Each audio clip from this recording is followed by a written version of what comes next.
Kuliah ni fibro session part kena kalau baca mutip nam ta kitu mempat yo jeng tip have debat ka DELED ban yo download ya ki admit card ki jong fi te kan test kalami ban yo download ki admit card ki jong fi te sampai yang ni dengan pulih kat kum kan test ka kelab ni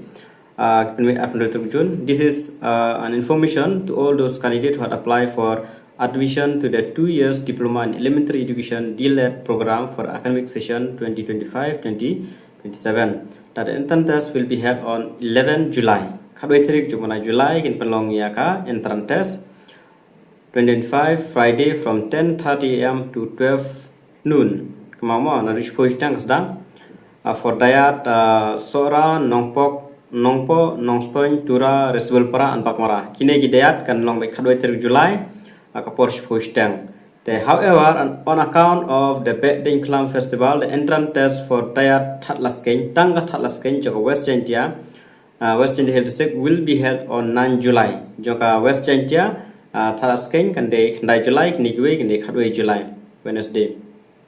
The areas to be covered for test, Kumaman Kapor, the Pongagane, Bakandon ka general awareness, mix tu, Marang San Pomak, San Pomak, logical thinking and reasoning ability, aptitude test, scholastic ability test, different subject areas kan to kan environment kan computer kan social science kan mix connect ki jingli and general English and language. Admit card for the mentioned test can be downloaded from the official website of the education department www.maceducation.gov.in or https://trt.maceducation.gov.in with effect 1st July. Ru tarik July mo menta 4 long na. Ru tarik July hadu khadoi tarik July arja arsan. Te sakon mo banle kata te menta 4 long ra te phap up hadu tarik July ban yo download ya admit card jong pi apo ka website maceducation.gov.in.